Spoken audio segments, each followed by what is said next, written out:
Norm, first, your interpretation of this Wall Street Journal back and forth, this battle that's going on. Well, I think it's a short-term problem for the Journal that Trump's MO always is to be on the attack, and this will fade in a few days, and then it'll be back to business as usual. What is the connective tissue between the Stormy Daniels porn star story and the shithole story from earlier in the week and the Fire and Fury book? To me, the connection is the use of anonymous, confidential sources.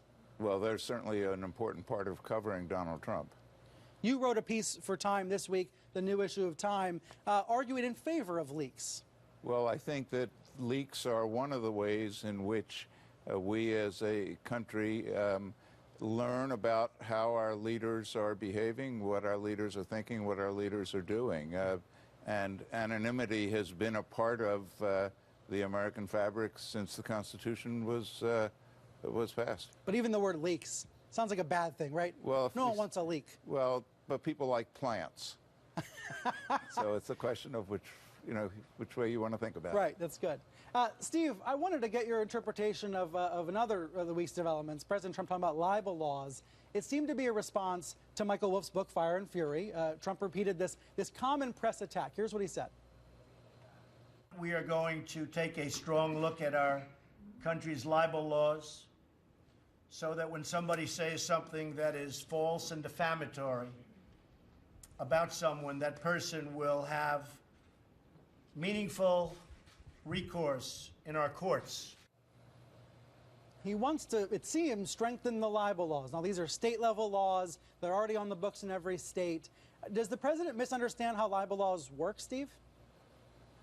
Well, he does, among other things. But first, obviously what he's saying when he says he wants to take a look at the libel laws, he's saying he wants to take a look at the Constitution.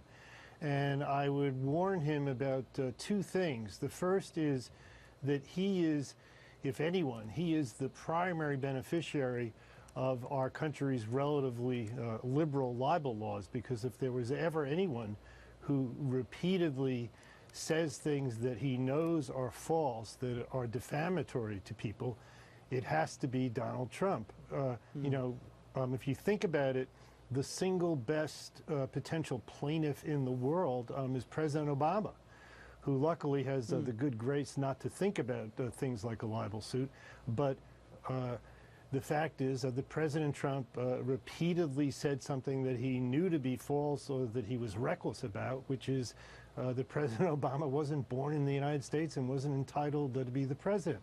The second thing I would say is that the one reform we do need with regard to libel laws is a reform that would make anyone who has a lawyer write a frivolous letter threatening litigation, or who threatens litigation, make that person pay the legal fees of the potential defendant who, as frivolous as it might be, has to hire a lawyer to read those letters and defend the potential threat when the threat is completely bogus.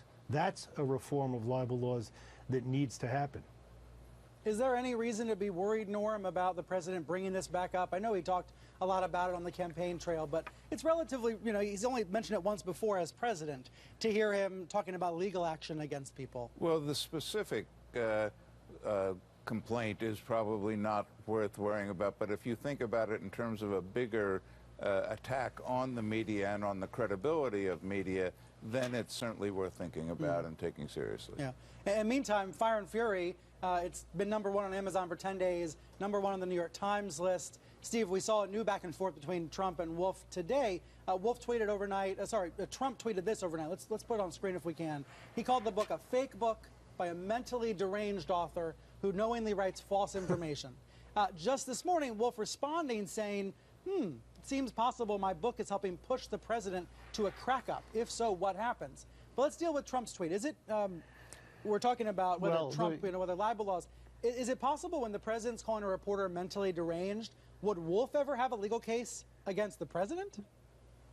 Well, sure he would, but the most accurate and uncharacteristically diplomatic thing I can say about all that is that with Trump and Wolff, you have the perfect pairing of a subject and author.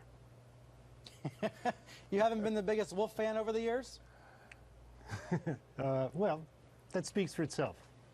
All right. Norm, what about you? I mean, we've seen 10 days now of coverage of Fire and Fury. There's been some details pointed out that are wrong. Wolf's basically blown that off, saying, read the book, decide for yourself. Well, I think that Steve has a point, but that Michael really, in all of his work, there are facts that you would quarrel with, but the big picture, the big themes, I think he usually gets right. He wrote a book called Burn. There are those of us. Yeah, go ahead, Steve. There are those of us like Norm and me who actually, worry about the facts, even the small facts, and don't necessarily think it's enough to paint a big picture that everybody knows is probably accurate. But and I think that over the years he's had those kinds of problems. Yeah, Steve, Michael wrote a book called Burn Rate that was about his experiences in the internet. It was his first book, and in it he has an episode where he has me giving a speech in Laguna Beach, a place I've never been. But what I said was probably correct. That's perplexing. Yes, it is. Yeah.